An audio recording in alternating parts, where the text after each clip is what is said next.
Hello guys, welcome to Rideshare, the Rideshare channel. My name is Serge, and in today's video I would like to talk to you guys a little bit about my future plans going forward when it comes to working for Uber, and then of course getting a career started in my life.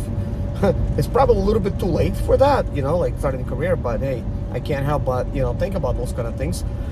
But with that being said, I think most of us, we want to build a career so we could get a house, so we could get a car and that kind of thing. And I already got those.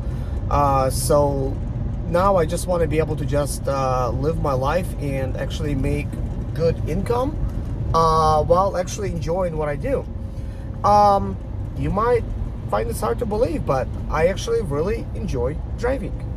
I always enjoy driving. I've been driving ever since 2007. I started with Mercedes Sprinter and doing deliveries, and I drove all over the United States and all over Canada. And the best thing I liked about it is, like, first of all, I like driving. Second of all, I like the change of scenery, and I also like to travel. So that gave me the ability to travel everywhere, see some cool sights. And I made it my point to be able to just stop somewhere and actually visit a place that normally you would have to have a vacation to go there. Let's just say, for instance, Niagara Falls or going to the Grand Canyon, just to name a few. But with that being said, this video is going to be a little bit about, how am I going to use Uber and Lyft going forward, or other rideshare platforms that are now coming online, including mine that I actually made. I just basically have it on hold right now because it is not right timing for me to do anything with it at this point.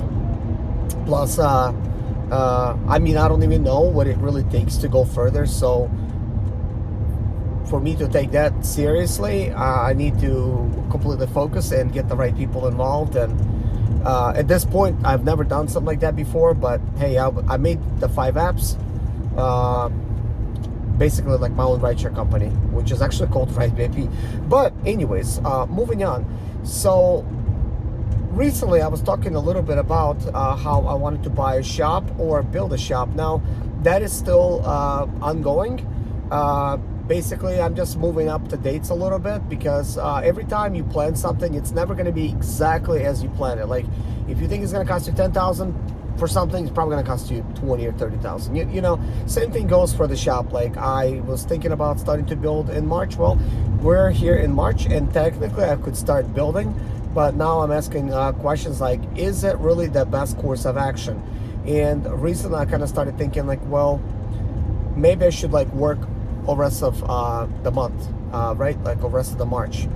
And I was thinking, okay, that seems like logical, because I want to make sure that I have enough to build that shop. And then I kind of started thinking, you know what, maybe I should just go ahead and start working on the cars that I have. And I've talked about what kind of cars I need to get ready for that to happen, because I also wanted to test out, the business strategies that I had. Will it make sense to basically buy cars, fix them up, and sell them? Although I do think overall it does make sense, but with some of the cars that I do have, and I'm saying some of the cars, not all of them, but some of the cars, they're not even smashed or nothing. They have mechanical issues, but I'm just gonna make an example. Let's just say on one of them, well, 2 of them. So last year I bought a Nissan Murano and bought a Nissan Maxima, which is a 2007 Nissan Maxima, 2006 Nissan Murano, right? They both got a 3.5 liter engine, right? I already have 2 cars that are very similar. Like, I have a 2003 Infiniti FX that the engine locked up, and that was my wife's SUV. So to get that resolved, I bought a 2005 Murano that had a good engine but a bad transmission, also 3.5, because I like to fix things. Well, I like to fix cars with other cars. Okay, so I bought it and I sort of parked it, but later on I found another Murano and Nissan Maxima. So totally I have now 4 cars that are very similar.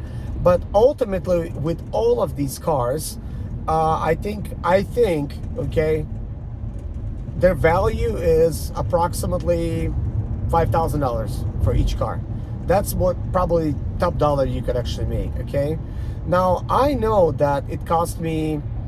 I mean, once I actually will talk about these type of things a little bit later on. I know for a fact that it has cost me roughly about $2,000 for each car just to get it. You know, after winning, after bringing it, you know, after, you know, that kind of thing. Sure, some of those costs could be minimized, like not paying somebody for towing. I also have to pay a dealer for them to bid cars for me, so that's an extra expense. Also, that still involves auction fees, which I still have to pay technically. I mean, that's no way going about it. There is ways to make it easier, but that's going into a little bit more as a dealer wholesaler. While I do have a dealer certificate, I could become a dealer wholesaler or an actual car dealer. I don't think I'm ready for that just yet, because before you begin anything and jump into anything, you always want to make sure you calculate how much money is this really going to cost you, how much money can you make with this, and you have to kind of at least be able to imagine the day-to-day operations, how much time is involved, and what you got to do with that kind of thing. So basically, with that being said, I kind of started thinking, well, you know what, I need to get ready about 5 cars, and I need to sell them. That way I could measure the amount of time it takes me to fix the cars. I could calculate how much did it cost me to purchase the cars and how much did it cost me to fix the cars. So that would give me a rough idea. Did it take me a month to do that? So if my course of action continues to be very similar, then I could expect similar type of results, and then I could estimate approximate income for the whole year, and I could estimate the amount of time spent there, and then I could evaluate overall business strategy. Is it making me more money than Uber? According to the hours, according to the minutes, according to the income. Because I worked for Uber and Lyft last year for both of them together, and those two combined, I've made $102,000, and then I have other income streams as well. Last year, everything combined, well, the year before last, everything combined was like 17,000. I did some other extra things, but then I did some things differently, which I think, even though I made less, there was more progress being made. So that was already good.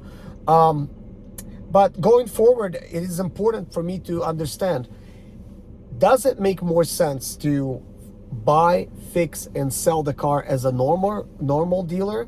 Does it make more sense for me just to find a car, like any car, like let's say like not even at a car dealership, like I'm talking about like just any car, like maybe the car has some kind of trouble and I pick it up, right? And then use it as a wholesaler type of tactic where I just take these things to the auction. Maybe I make them work, maybe I don't, but ultimately take it to the auction and let somebody else buy it and let somebody else deal with it and maybe make a small profit in the process. I'm talking about $300 to $500 with barely doing anything per each car. Does that make more sense, or does it make sense for me just to buy similar cars that like I have, right? If I fix them, I would make the same as Uber. So maybe I should not invest my time and money into fixing them. Instead, I should focus on just creating a used car parts business. And that's been sort of like the thought process behind it, just to say it in the fewest words as possible. So I'm thinking, if I build my own warehouse, which I was planning to do, this could eliminate like any kind of mortgages associated with buying yourself a commercial building, which I am looking at one. I'm pondering whether I should do it.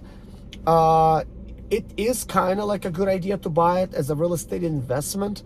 But you know what? When you already live your life not according to the standards of living, like I'm talking about like being drowning in debt and all kinds of stuff. See, I'm living without no debt, no credit cards debt, no car payments, no mortgages. So okay, like, yeah, I could hustle going forward and I could get myself a commercial building.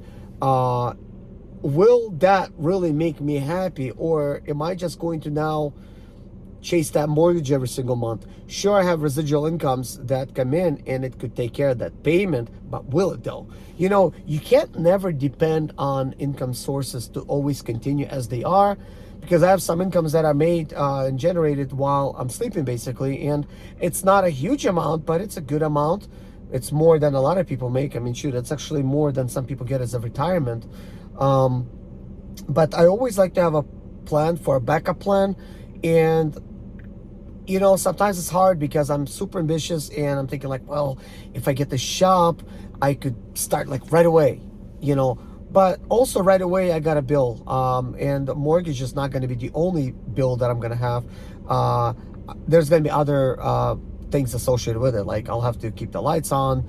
You know, there's gas lines there, so possibly heating the place, you know, like with gas. I have to pay the power bill, I have to pay the water bill, and then before you know it, I'm getting dealer related type of softwares. Now I need to be a little bit more professional and run this thing as a car dealership. That means car dealership insurance and you know, car dealership license and stuff, and all of those other payments on top. That means I literally have to hustle just to pay these things, just to make a little bit extra. And ultimately, what I'm afraid of, that little extra might be same to Uber income or less. And I know it seems like this is illogical, but trust me guys, I've talked to many dealers and some of them are pretty successful, especially like the older generation. They know how to make money. But I've talked to some, they're like, hey, me and my partner, we invested 100,000, we had this nice dealership lot, you know, we had all these cars, and then boom, they went out of business, you know. And there's many stories like that. And I like to learn from other people's mistakes and not be able to repeat them. So with all that being said, what I'm going to try to do is I am not going to try to get my dealer license right now, because obviously I don't even have any cars to sell right now, like that. That's like ready to sell. It means I would have to have cars that's ready to sell. Now that's like for the normal license. Now the one that does make a little bit more sense is a wholesaler license. It means the cars that I do have, I could take them back to the auction. But I did get them from the auction myself. So there's a very good chance I'm not gonna make any money on that, especially if I spent money fixing these cars. The only way it makes any sense if, like, let's say I found a car for a few $100, you know, blah blah blah, and then I take it to the auction, I make, you know, I say for like, sell it for like $700, and then somebody like myself buys that car and now it costs them about $1,500, because there's auction fees all the time. You have to really think about those kind of things, and probably from my profits I have to pay the auction something. And I know that's feasible if you could like really figure out the logistics, and I'm working on that, because ultimately I would need to save money by not paying transport fees every time I'm transporting the car to my house, like getting the tow truck, because that is a major expense. If I really start dealing with a lot of cars, I'm gonna need that transport all the time. So that means that is something else I need to figure out. So therefore, right now, I think it makes a lot of sense for me just to still think about it, continue making money with Uber and Lyft. And believe me guys, I'm not scared of it. Like businessmen like,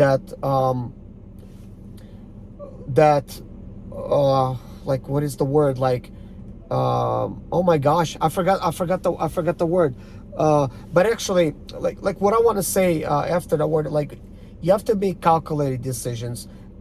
You can't just simply make a decision, jump on it, like not when it comes to this. You can when maybe getting a job, or maybe like starting for Uber, or maybe buying a car, but not for buying a house, not for buying a commercial zone property, and not for starting a business. You really have to put a lot of thought into it. And I have been, and trust me, I haven't been just putting thoughts into it, but I also been strategizing. I also been trying to buy things that I need to make my life easier when I'm actually doing it. And one thing I think I should mention, I don't come from money, guys. Literally in 2012, I could not even pay my rent. Seriously, I don't even have a car. Just so you know, like how far I came. So by 2015, I spent all the money that I have to buy in the house that I have and the property next door. I then rezoned it to commercial zone, which you already know poses a lot of challenges. And I will tell you some stories a little bit more insightful when it comes to how did I make it to that point. But I'll tell you, that's a long way. My family don't have money. They still have a broke mentality. They're like, especially like my dad, he's always in debt. And coming from that type of history, I don't want to repeat. I don't want to repeat history because sometimes I have to think about like this. Like, I'm not any better than my parents. There's a very good chance I could, I could be enticed to do something, jump on it very quickly, and that could be a very big mistake, which could cost me financially. And when you're trying to get like a mortgage going, let's say like for a commercial zone property, that stays with you for 30 years unless you sell it. But then you'll be so invested in it and buying all the supplies and everything, your heart's going to be into it. Then it's going to pain you to sell it, and then you're going to struggle to hold on to it, and ultimately you're going to lose it if you're not successful. And that is something I really want to avoid. This is why I want to just go ahead and build my own warehouse/shop, so that if things fail, I'll be okay. The only time I think it's feasible to make the decision where I should just buy a commercial zone property and have payments, it is only when that same business is already making me money and I just need to improve the situation. But in that case, this building that I was getting ready to buy would have not been my first choice. Wrong location to begin with. It does make sense for parts business and I guess buy here, pay here type of dealership if somebody would actually show up, but internet will have to generate that traffic. It's probably why that area never even sold. But since it's like down the street from my house, it makes me feel like I should be the one that's owning it. But with all this being said, guys, I'm just gonna think about it for another month while saving up the money, like to buy, to build my shop, because since I bought a Range Rover, I obviously use some of those funds, and since I'm building the building, it's gonna cost me quite a bit less.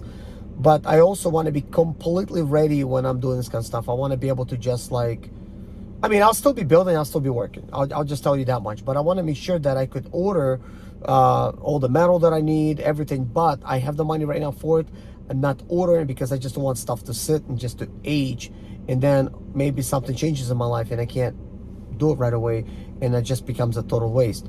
So I do want to tell you something that I want to do in another video, that's going to be kind of like not a part 2 to this video, but more like a continuation, but it should be its own little video. So while I'm going to be just focusing working this whole month of March and thinking about what should I do about April, I will tell you what am I going to do not to lose that time, but it's going to be something else. Okay, so I'll talk to you guys in the next video. Thank you so much for watching. Take care of yourself and see you in the next video. Bye-bye.